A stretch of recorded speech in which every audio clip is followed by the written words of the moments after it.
Low vibrations. Hi, I'm Peter, and this is the third episode in the Low Vibration series. In this episode, I'll explain what low vibration means to me. Put it simply, low vibration means I accept that there is both a positive and a negative aspect to my personality. I must accept both sides of myself in order to achieve real spiritual growth. So let's begin with how I came up with the name Low Vibrations. It is a response to New Age spiritual gurus who preach about raising your vibration. These gurus use the term high vibration in a variety of ways. I will go through some of the ways and explain why I have a problem with them. The first way gurus use the term high vibrations is in terms of emotion. Happiness is seen as high vibration. Sadness is seen as low vibration. While I believe it is good to be happy, where the gurus lose me is they believe that if you force yourself to be happy, you will get a good life. I believe the reverse is true, that if you live a good life, you will be happy. I think happiness is more of an indicator of a good life than a cause. I think if you are forcing yourself to be happy, that takes too much energy which could be used to improve your life. I also think not letting yourself feel sadness will lead to more sadness, not less. To me, low vibration doesn't mean you try to make yourself be sad when you're happy. It just means you accept your feelings as they are. Sure, you can put a brake on your sadness to try and slow it down, or maybe you can suppress it for a little bit and just run on autopilot. However, I believe at some point you need to let yourself feel your true emotions, no matter how bad they might be. The second way I've seen the term high vibrations used is to refer to a person's outlook on life. Optimism is seen as high vibration and pessimism is seen as low vibration. I feel like a person's outlook on the future depends entirely on the past.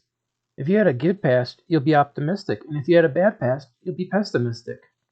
I feel like some of these growers support a type of optimism that borders on recklessness. I ultimately think a person should use logic to make their predictions for the future, and only use emotions if the emotions are really strong.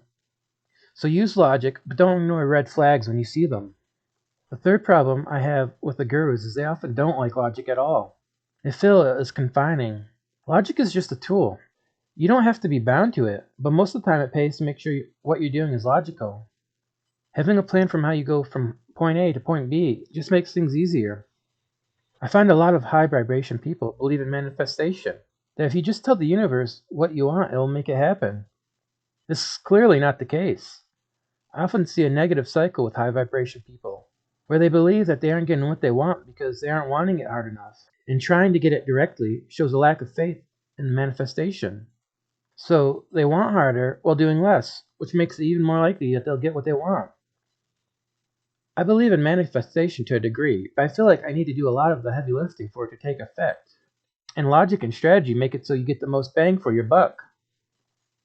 The fifth problem I have with high vibration people is that they tend to close their eyes to the evilness that lives in the human heart.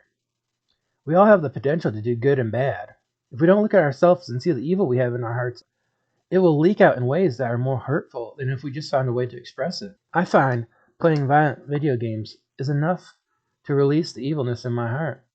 To not seeing the only evil in their hearts, high vibration people have a trouble seeing it in others, and this causes them to trust people who should not be trusted and to forgive people who should not be forgiven. The final problem I have with the high vibration people is it mostly comes from a place of privilege. Most of them seem to have been born into a middle class or wealthy family, or they gain their wealth easily during their life. It's easy to have a positive outlook on your life when you've never had to worry about where your next meal will come from. I think most people start high vibe when they are born and then become low vibrational as they get older out of necessity. This shouldn't be taken as a negative, just the reality of life. So, in conclusion, I would say if you're naturally a high vibe person and it is working for you, keep at it.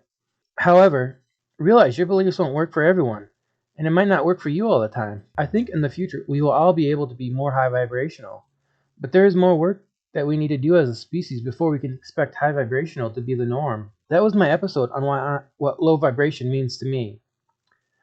Thank you for watching. Do you think it is better to be high vibrational or low vibrational? Comment below. Like and subscribe. Thanks for watching Low Vibrations. My next episode will be on lucid dreams. I hope to see you then. Have a good night.